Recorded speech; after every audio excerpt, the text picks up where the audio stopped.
she dated Kanye because she thought that she could distract him from harassing Kim Kardashian. That her vein of feminism, of a need for political change, said, oh, I see this celebrity harassing his celebrity ex-wife. Maybe if I give him the cooch and date him, I can get him to stop harassing this one woman. What an activist!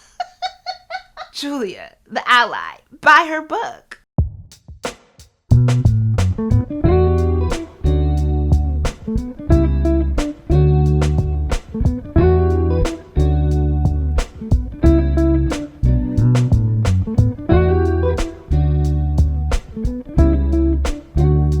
Hey guys, it's Julesy. I can't believe we have gotten to the end of 2022. Somehow this has been the longest, shortest, most chaotic year of my life. Wow. I hope everyone's doing well. I wanted to discuss Julia Fox, who has come to be the newest capital H feminist queen from her simply posting slightly witty takes on TikTok. And I want to talk about it because honestly, Julia Fox absolutely represents all the ways I despise that people often reduce Black feminism, which I definitely see myself as a Black feminist. I believe in Black feminist theory, but people are inclined to reduce Black feminism and a canon of Black feminist theory, reducing it simply to capital F feminism. And what I mean by capital F feminism is really the feminism that is rooted in white womanhood. It is the mainstream version of feminism that is the most easy to commodify, therefore the most easily packaged, and is almost always represented by an 8.5 by 11 woman. And the foundational theory of Black feminism differs so greatly, if we want to get into the academic terms, of first and second wave feminism, that it really gives me the ick. And Julia Fox represents said ick. And I think the way that it's been so easy for her to be platformed, the way she then pushes back against public critique, particularly around her relationship with Kanye West, that, can you believe it, actually happened at the beginning of this year? When I was putting together this video, for some reason I thought they dated like last year. No, it was at the beginning of this year. It was quick, it was brief, it was chaotic, and it was all over the news and really kind of lifted Julia Fox into the mainstream discussion. And then her TikTok videos have quickly garnered her a large audience of young women talking about queen and I love you and you represent everything that's so great. And babes, there's no actual politic. There's no actual critical discourse or engagement. It's all vibes and commodification. We're actually going to keep this video a little light because the tread between Julia Fox and the commodification of feminism is so clear. We don't need to even get into too many academic texts to make our point here. This is going to be a good one. But shout out to Audible for making this possible. As you know, it's the end of the semester. Woo, we barely survived, girl. Between grad school and running a book club, we are still reading Gloria Naylor's Mama Day. I just actually came back from the Black Women History Symposium. And I met so many of the authors and historians who I'm always referencing on this channel. And I actually went up to Jessica M. Johnson, whose book Wicked Flesh is on Audible. And it's really a great historical read. And I was telling her, girl, thank you so much for putting that book on Audible. And thank you so much to Audible for sponsoring my videos. I can't tell you enough. I really do. It really is embedded into the fabric of my day-to-day life and how I am able to juggle so many things. So if you are new here, you try to do a little bit more reading, you know, you try to make reading enjoyable. You want to find other auditory treats like original podcasts, original series, celebrity interviews, and a bevy of audiobooks to choose from. Use my Audible code, text Julesy to 500 or use my link audible.com/Julesy and get your first 30 days free on the app. And then once you get into a rotation and where you can do a little bit more reading and it's pleasurable, it's enjoyable, it's actually a relaxing moment because you now have Audible, come on over to the book club and join us because almost every book we read is always available on Audible and we are big about making reading accessible. So again, use my link audible.com/Julesy or text Julesy to 500 and get your first month free. Now let's get into this drag of one Julia Fox. To bring this back to Feminism versus Black Feminism. Hazel Carby in Reconstructing Womanhood, the first chapter, which is entitled Rethinking Black Feminist Theory. Carby actually challenges the impulse in contemporary women's movement to discover a lost sisterhood and reestablish feminist solidarity. Individual white women helped publish and promote individual black women, but the texts of black women, from ex-slave Harriet Jacobs to educator Anna Julia Cooper, are testaments to the racist practices of the suffrage and temperance movements and indictments in which white women allied themselves not with black women, but with racist patriarchal order against all black people. Only by confronting this history of difference can we hope to understand the boundaries that separate white feminists from women of color. Later in this chapter, Hazel Carby goes on to challenge Barbara Smith's essay. I believe it's towards a black feminist criticism. Carby read Smith as seeking a solidarity between prominent white feminists and a call to action that we come together as a community. And Carby was like, babes, hold on. We can't be in community with these women until they own the damage they've done. And, fast forward, we're 20, 30 years later. Ooh, girl, 30, 40 years later. I got to get my decades right. This was published in the 1970s. Ooh, that's 50 years ago. Wow. Okay, we like 50 years into this, right? The last couple of election cycles, we've been seeing how you white women have been voting. All that rah on the internet. Y'all buying into some anti-racist campaigns, giving single black women the bag, but then throwing the rest of us under the bus. Girl, I don't think we've confronted the history of difference and the boundaries that separate white feminists from black feminists. I don't think we've done that at all. And I do still think that white women are deeply invested in the racist patriarchal order against black people. Julia Fox, I see you, girl. You can get on Z-Weed. What's that do for me? And this is pretty much the basis of how I view most women who become feminist icons in the mainstream preview. Even for non-white women who become celebrities of a feminist cause, oftentimes I see their politic is at best neutral and at worst still invested in some frame of white patriarchal order. Let's actually discuss who is Julia Fox, because all of us are not doom scrolling for hours on end on TikTok. Julia Fox is an Italian-American actress who was born in 1990. In 2019, she starred in the Adam Sandler film Uncut Gems. She was married in 2018, divorced by 2020, had a child with this ex-husband in 2021, and then by December of 2021, she was in some sort of fledgling relationship with one Kanye West. Now, Julia Fox has stated that she is OCD, ADHD, and autistic. Therefore, she would classify herself as neurodivergent. To give a timeline of the Kanye era in which Julia Fox is entering into, in October of 2021, Kanye has taken up harassing his ex-wife Kim Kardashian over her relationship with Pete Davidson.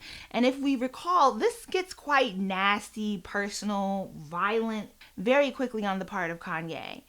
And Julia Fox and Kanye are meeting around this time. They are confirmed to be dating in January of 2022 per an article written by Fox for Interview magazine, where she says his energy is just so fun to be around. January 2022, man, she does a lot of interviewing in a very short period of time because honestly, the relationship itself was quite short. But on the Forbidden Fruits podcast, she commented on the similarity of her personalities with Kanye. I feel like to the people who know us both personally, like all the people that we have in common, like friends in common, have texted me like, oh my God, this makes so much sense. Profound, illuminating, enlightening. Their first public outing is actually on January 22nd of 2022 at Paris Fashion Week. We've all seen who hasn't Who hasn't seen the all denim outfits that they wore with her very thick black eye makeup? Now, if we rewind back very briefly, January 14th of 2022, Kanye releases the song My Life Was Never Easy, which includes some disses towards Pete Davidson, such as the line, God save me from the crash just so I can beat Pete Davidson's ass. Wow, a poet. Through March of 2022, Kanye is continually mocking and making threats against Davidson. They have a wild back and forth that largely spans from, through the fall of 2021 into the spring of 2022. And then in the midst of this, Julia Davis comes in. They start dating sometime around December, and then they officially announce their breakup in February of 2022 after Kanye makes public pleas for reconciliation and to get Kim back. I mean, I feel like this is going to be a very short video because honestly, there's really not a whole lot to discuss about Julia Fox. A very short instance in our memories. But to me, it just gives... Julia morphs into this feminist TikTok queen when she pivots her TikTok branding. So in August of 2022, Julia has bleached her eyebrows blonde, switched up her TikTok approach to life advice and hot takes, and is immediately heralded as like this feminist icon, including articles such as Julia Fox is in her hot take era and it's inspiring. What's most glaring to me about Julia Fox and the way that she's so easily able to position herself as a feminist icon and truly for her own personal gain is she gives these little witty hot takes about not feeding into the male gaze, about how she's okay with being ugly. This is intermixed with videos about her Italian heritage, and she was born in Italy, and the natural plumpness that she has, the fat in the correct regions, girl. It's just a thing of my culture. I got a fat ass, basically. Intermix was, because I dyed my eyebrows blonde, I am participating in not feeding into the male gaze. Profound, really. But her ability to opt into the ugly, right? She is not, by mainstream standards, defined as ugly. She is not castrated for her lack of ability to feed in to a European standard of beauty. As a matter of fact, Julia Fox herself, in her natural being, fits very divinely into what the European standard of beauty, which is how our mainstream standard of beauty is even understood, she's at the top of that hierarchy. And so for her to publicly proclaim that she is opting into the ugly is reminiscent of what Bell Hooks calls the commodification of otherness. Hook, who references Donna Haraway's essay, A Manifesto of Cyborgs, cautions against the mainstream feminist impetus to take on politics that appear to be the telos of the whole, but is still rooted in a phobia of transnational allyship. This essay is also heavily referenced in Legacy Russell's Glitch Feminism, a more contemporary read that also talks about the commodification of mainstream feminism that takes on these surface level causes but really is obscuring the harm that's done to many of the women who exist outside of the binary of white womanhood. It's all for profit, and it allows individual players to come about and trumpet the horn as if they have this great politic and they're really an ally, and somehow just simply saying things and being witty in interviews and in 30-second TikToks means that they have like a really meaningful approach to political change. And in the end, all they're doing is selling us t-shirts, books, and other products. Buy my shirt, y'all. Now, what really put Julia Fox on my radar, because largely when she popped up on TikTok, she was getting service on my For You page. I would see her reshare kind of in jest on Twitter, but you know what I mean? I don't do the sunless on my For You page. So I was hitting not interested, even though I feel like that not interested button on TikTok don't really be working. If they decide that they want to platform somebody, typically of the it's going to keep pushing their content to your page. But what really kind of put her into my preview, where I was like, let me look into this, is Julia got into a bristle with a young white queer creator who goes by the name Bella. On their Instagram and other social media, they have their pronouns listed as she, her. On TikTok, they are masculine presenting, but we're just going to honor the pronouns that they have listed. Now, Bella has been an easy target for the feminist outrage circuit. I think in part because of how they present. They're scrawny, they don't have the aesthetics of wealth, they are masculine presenting, and they're a little corny if we're being honest here. But Bella has become an easy target for this sort of feminist outrage circuit that exists on TikTok, and was in a row over a song that they had published entitled "Annoying Ass Bitch." I don't understand, This is why capital F feminism is not my thing. Because you are going after this person over the use of bitch in their title, as if bitch holds the same sort of harmful weight as, like, I don't know, the N-word with the hard ER. And Bella's going back and forth with these white feminists talking about how their use of bitch is really just a colloquial reference to everyone. They're a bitch, you a bitch, she a bitch, he a bitch, they a bitch.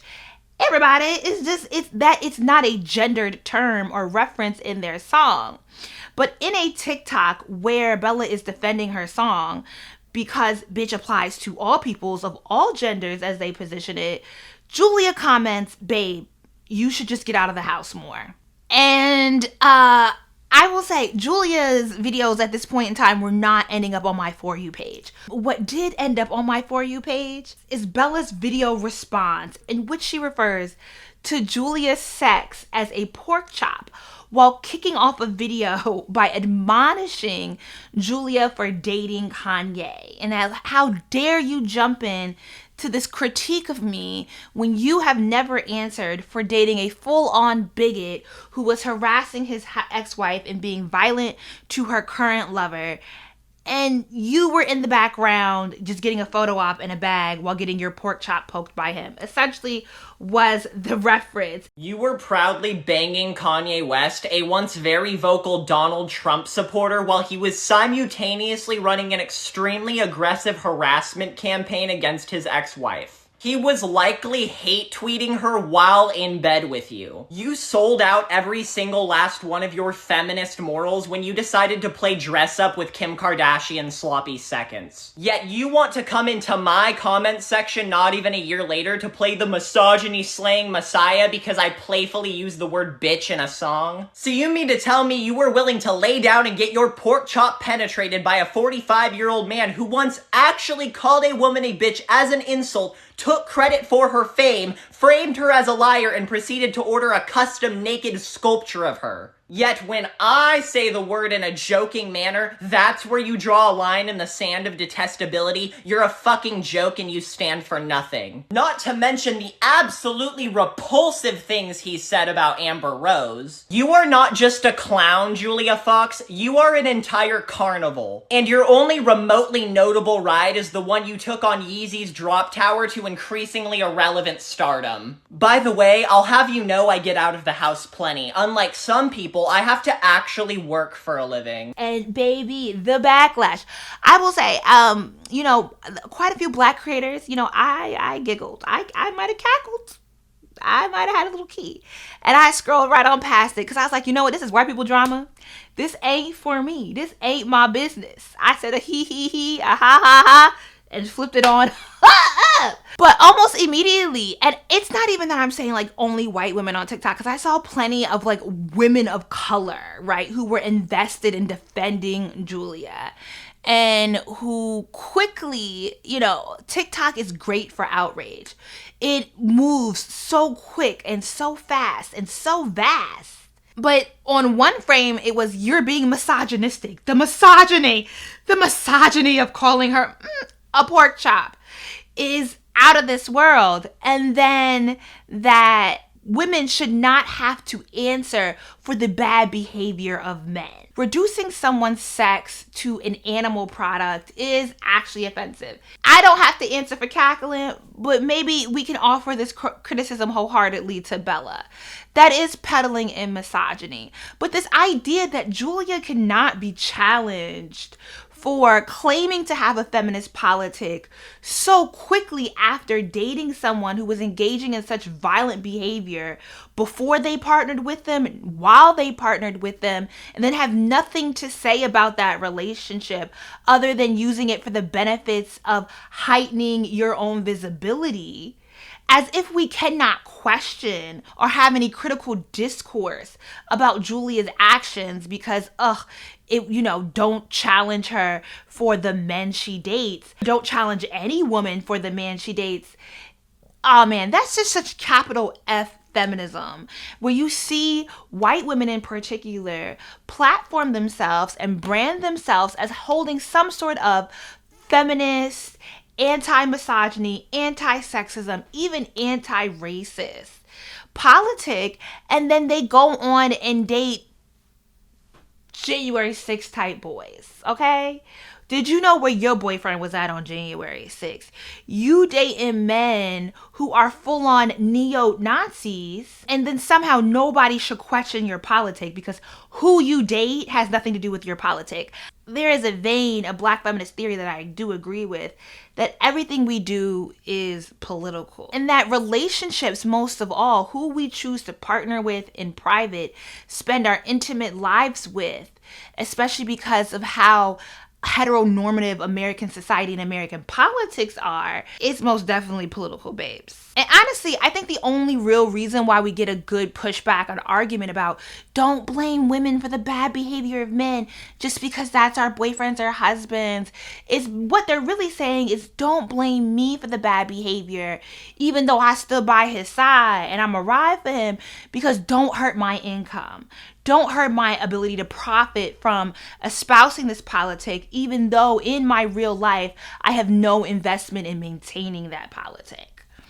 That's what that's giving. Within the fallout from Bella's response to Julia Fox, Bella very quickly became the representation of all misogyny. I mean, as with everything, the outrage machine that TikTok is deeply invested in, it quickly made it like a clusterfuck. Like there was no productive conversation to have rather quickly, because it doesn't even become about, hey, we should be careful about the language we invest in and how violence can move through our language, rather than it just became about dunking on Bella and them being a cornball and misogynistic, and somehow that one statement they made of Julia became a representative of like the harm of misogyny. And again, I think this is also another facet of like commodification of feminism, in that it becomes very easy to dunk on one creator and not ever critically engage with how misogyny truly does move through our society, or even just through our discourse, and how we all have had some sort of investment in misogynistic rhetoric, and that at the least we can be more thoughtful in how we engage in these discourses, particularly online. And we could all be more thoughtful in this respect, and that thoughtfulness might actually produce a modicum of societal change. No, even that is too tall of a task. That's too much work. It's too much labor. It's much easier to stitch, comment, duet, whatever on TikTok and just be mad at Bella about misogyny rather than challenging the patriarchy in real life. What do I know? Within all this chaos, there was still a very clear pushback, particularly from Black creators, about about not obscuring the very valid critique of Julia. You just dated Kanye West, who was deep in the bag of his violent, bigoted era. And you profited from that relationship. And now all of a sudden, you've just in the matter of a couple of months, pivoted to feminist icon and never answered for what your association to that man meant. And I guess the critique got loud enough. It's coming out around the same time that her interview with comedian Ziwi is being published. And so you're sitting down with this black woman comedian talking about allyship and anti-racism and LGBTQIA plus allyship and rights and yada, yada, yada. You're trying to champion yourself, again, as the feminist icon queen who's just so thoughtful. Julia, the ally, buy my book. It makes sense that you felt the need to respond to the people that were saying you need to answer, that you owe your audience some sort of reflection on your association with Kanye.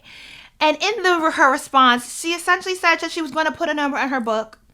She was going to put it in her book. But I'll tell you now, very rich, very rich. I was just going to write about it in my book and then have y'all buy it, but I'll just tell you guys for free.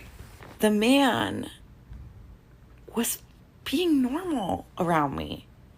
And not only that, but the Kardashians, when I had a fashion line 10 years ago, they actually bought our clothes and sold them in their stores.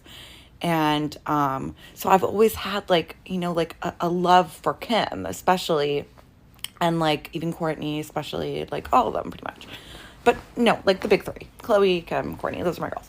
Anyway, so by the time me and him got together, it was he hadn't been doing anything, out there yet. The only thing he had done was change the name in the song and said, come back to me, Kimberly. That was, really the only thing when we met. But I remember just being he was texting me. I, wasn't really answering. I was I don't really want to, hook up with a celebrity again. If nothing, you know what I mean? Nothing ever comes of it. It's, they're kind of boring. They're not what you think they're going to be like. But he kept going, and he was you have bad text etiquette. And then I was oh my God, Kanye's yelling at me. What do I do? But then I had this thought. And I was oh my God, maybe I can get him off Kim's case. Maybe I can distract him. Just get him to me. And I knew, I was if anyone can do it, it's me. Because when I set my mind to something, I do it. And I will say that month that we spent together, he wasn't on Twitter, first of all. He wasn't on any forms of social media. He didn't even talk about his relationship. We only really talked about clothes and weird ideas and plans for the future and our hopes and dreams for childhood and education. And it was really beautiful, guys. The moment he started tweeting, I was out. And that's the thing. It's the media reported on our relationship ending a week after it happened or something. So during that week, I think you guys all thought we were together, but we weren't. I'd already been dude, I'm not going to stick around for this shit. And also I realized pretty quickly that he wasn't going to take my help. I was I want to help him. I sounded almost as dumb as you guys saying that I should have done something to stop him from saying, what? But anyway, I was delusional. I thought I could help him. Anyway, it didn't work. And now we're here.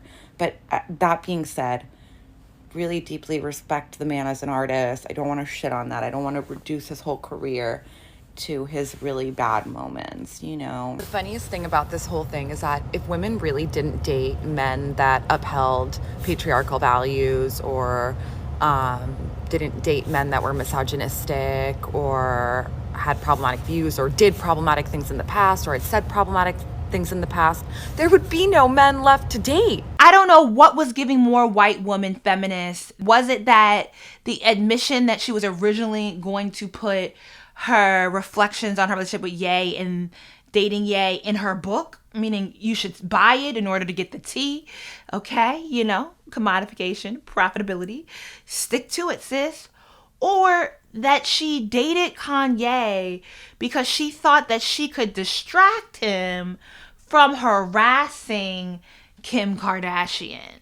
That her vein of feminism, of a need for political change, said, oh, I see this celebrity harassing his celebrity ex-wife. Maybe if I give him the cooch and date him, I can get him to stop harassing this one woman. What an activist. What an activist Julia truly is. Wow. Julia, the ally. Buy her book. Julia represents such a crystal clear line of capital F feminism and its commodification in the mainstream. Capital F feminism is so easy to commodify because it's so easy to digest. It holds no real political challenge. It's actually rather political neutral, asks for no material change, and is always ready to sell you something. Oftentimes, even when it does seem like it's pushing forward, to get a little zesty with that little Me Too movement, it's still reinvesting in systems of harm and not, again, part of, promoting a theory or a radical change is that you do have to hold things in contention. There does have to be a moment where we get in the living room and struggle. I was a shout out to Doom Jordan for my previous video on BLM. We're in our critical bag here. Go watch that video. But also that there is a period of uncomfortableness. Your politic, especially if you're going to claim that your politic is calling for political radical change, whatever kind of change is not comfortable. And at some point, your theoretical or political approach should also have you be critical of the way that you engage with broader society. That you should be more thoughtful, that you should think broader and more critically about how your actions and the things you do and the position that you hold in this world is part of a broader societal fabric, especially when you hold so much privilege as Julia Fox does. But I get it. That is a really lofty ask that I am making for people to take on even this very low level of thoughtfulness in how they critically engage. But it's much easier to just buy into the capital F feminism when it's right there. The branding is right there. The agents are right there. The book deals, the TV shows, the interviews, they're all right there for your taking, especially when you fit into this very specific binary of white womanhood. And you can move in and out just by making claims of having a broader politic without showing the action.